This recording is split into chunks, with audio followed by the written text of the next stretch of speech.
Welcome to all of you, class 7 SST. Today again we are here to continue our pleasant journey on the topic water bodies and circulation of water. मजा आ रहा है? आपको आ रहा है या नहीं आ रहा है पता नहीं, मुझे आ रहा है.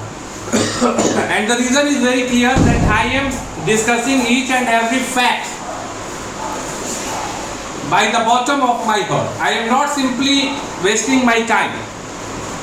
मैं पूरी शिद्दत से बोलता हूँ, पढ़ता हूँ, पढ़ाता हूँ, समझाने की बहुत महत्तम कोशिश करता हूँ. So I am very happy with my performance.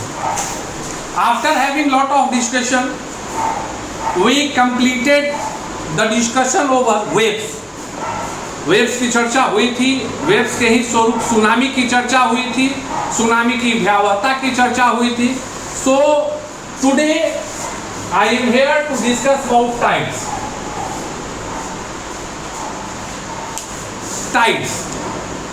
Tides के विषय में समझें. Actually, we can say that tides are the periodic rise and fall of the sea level during the gravitational pull exerted by the sun and moon acting on the rotating earth. इसका मतलब क्या है? समुद्र के जो जल होता है, तो बिल्कुल साधारण भाषा में समझ लो. समुद्र का जो जल होता है, वेव्स क्या है? बस ऐसे. मतलब आप जब समुद्र के किनारे जाएंगे तो धीरे धीरे जल जो है कलरव करता हुआ समुद्र का वो आता है जाता है, बिल्कुल धीरे, एक लहर टाइप का, लाइक स्प्रिंग. आप स्प्रिंग को जो करते हैं वो चीज आपको समझ में आए. वेव लहरें के विषय में क्या है कि भाई यह जो है एक पेरियोडिक राइज एंड फॉल है सी लेवल में. सी लेवल मतलब अब समुद्र का लेवल ये है, तो उठेगा फिर गिरेगा, ये निरंतरता के साथ चलता है. और वस्तुतः टाइड्स जब वर्ड में दे रहा हूँगा तो हो सकता है थोड़ा आपको समझने में दिक्कत हो रही, लेकिन ज्वार और भाटा टाइड्स है. ज्वार और भाटा जो है, जो बड़ा आप ज्वार भाटा हिंदी में तो बड़ा ही कॉमन शब्द है, सभी बच्चे सुने होंगे. ज्वार भाटा का मतलब टाइड, वो टाइड का ही से जुड़ा हुआ टर्म, जिसको कि high tide and low tide कर. ज्वार को हाई टाइड एंड भाटा को लो टाइड. अब सवाल आता है कि ठीक है कि टाइड्स के बारे में आपने बताया कि periodic rise and fall of the sea level due to gravitational forces, मतलब वो जो पृथ्वी है, सूर्य है, चंद्रमा है, इन सभी के आकर्षण बल के कारण इसका जो है यह उत्पन्न होता है, इसकी उत्पत्ति होती है, यह जो फॉर्मेशन बनता है, इसके पीछे सूर्य और चंद्रमा का जो गुरुत्वाकर्षण शक्ति है, ग्रेविटेशनल फोर्स है, वह कारण है. तो उसके आधार पे टाइड दो प्रकार के होते हैं, हाई लो. हाई टाइड मतलब ऊंची लहर और लो टाइड मतलब नीची लहर. High tide, low tide. High tide जब आता है, एकदम बिल्कुल सरल चीज को समझ लो, जब हाई टाइड आता है तो आप समझ सकते हो कि चूंकि लहरें ऊंची होकर किनारे में टकराएंगी, मतलब समुद्र के अंदर की कोई वस्तु, मतलब समुद्र के तरफ से कोई चीज बाहर की ओर निकलकर आ सकता है. मैं एकदम तुमको दिमाग में बैठाने के लिए बोल रहा हूँ. Like this one is the thing which is present in the sea, and if that thing will be carried by the high tide, तो वो क्या होगा, हाई टाइड में आया और वो किनारे चला गया, उसका तो पानी लौट गया और वो वहीं छूट गया. लेकिन लो टाइड में क्या होता है कि अगर यह समुद्र के किनारे पड़ा हुआ है और अगर हाई टाइड के बाद जो लो टाइड आएगा वो इसको भी खींचकर समुद्र की तरफ लेकर चला जाएगा. This one is the basic, मतलब ये समझने का विचार जिससे आप समझ लिए. मतलब अगर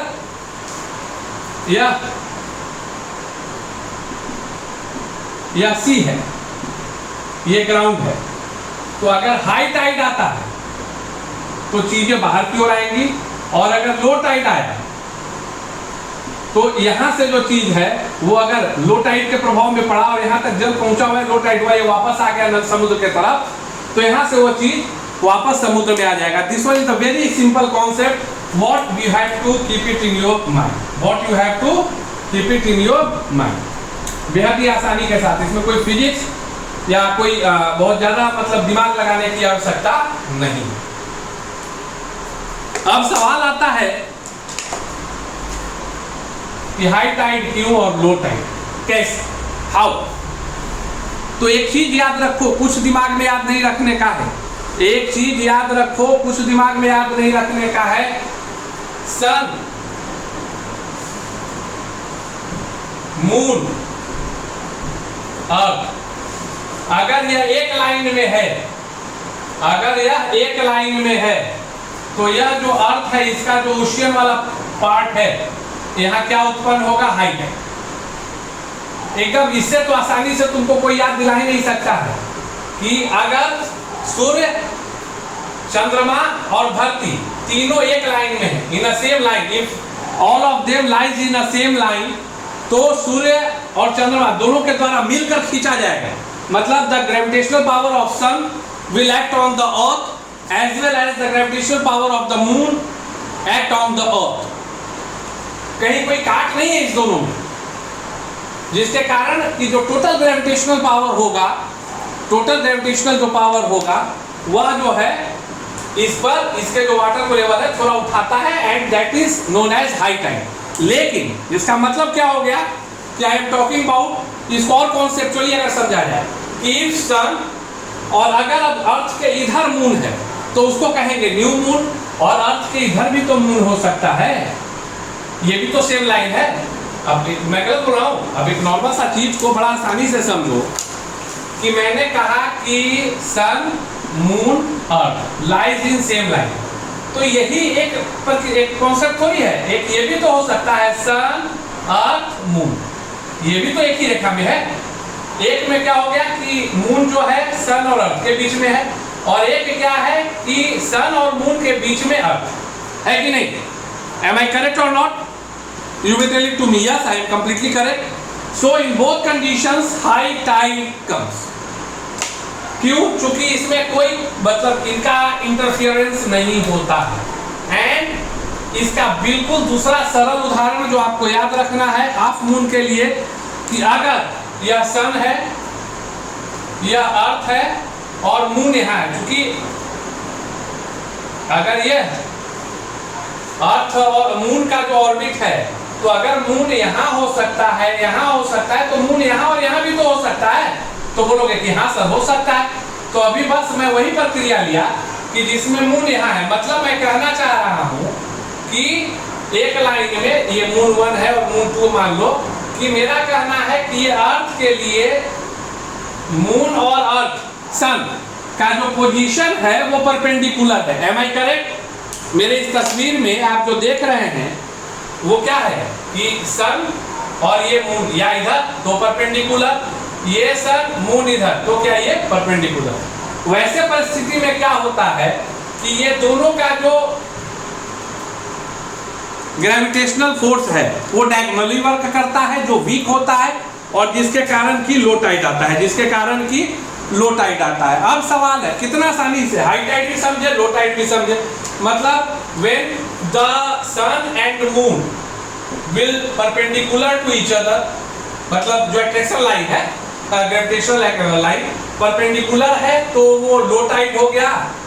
और जब अर्थ, सन, मून, अर्थ, या सन, अर्थ, मून, ये जब सेम लाइन में है तो क्या हो गया, हाई टाइड हो गया। आपने बेहद आसानी से high tide and low tide के कॉन्सेप्ट को समझा। अब सवाल है कि सर बहुत अच्छी बात आपने बताई, सरलता के साथ बताई, we are highly thankful to you, चलो ठीक है, लेकिन अब हाई टाइड लो टाइड का कुछ फायदा वैदा है क्या? तो बहुत सरल भाषा में मैं बता रहा हूं। डेफिनेटली अभी जैसे कोलकाता है ना, बंदरगाह है, पोर्ट है, कोलकाता तो हुगली नदी के किनारे है, तो बंदरगाह कैसे हो गया?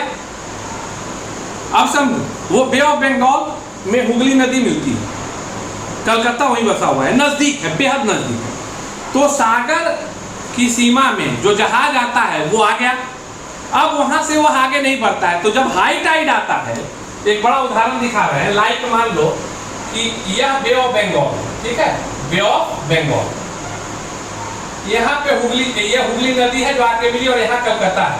तो भाई कलकत्ता इस पर तो नहीं बसा हुआ है, थोड़ा अंदर बसा हुआ है ना।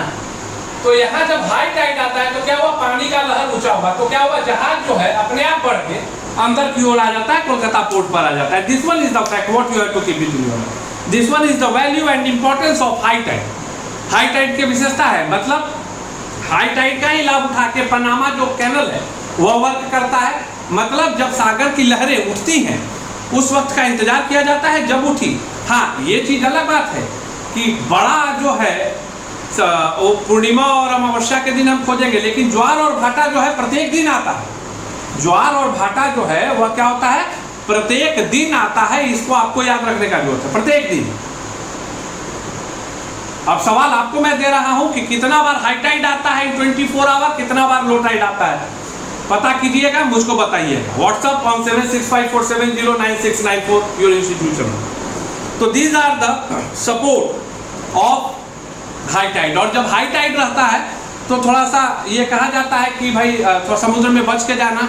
हाई टाइड का फायदा फिशरमैन को होता है, पानी उछला, मछलियां अंदर में उठी, अब वो जाल बिछा हुआ है, पानी गिरा, आसानी से मछलियां पकड़ा गई, प्रचुर मात्रा में पकड़ा जाती है।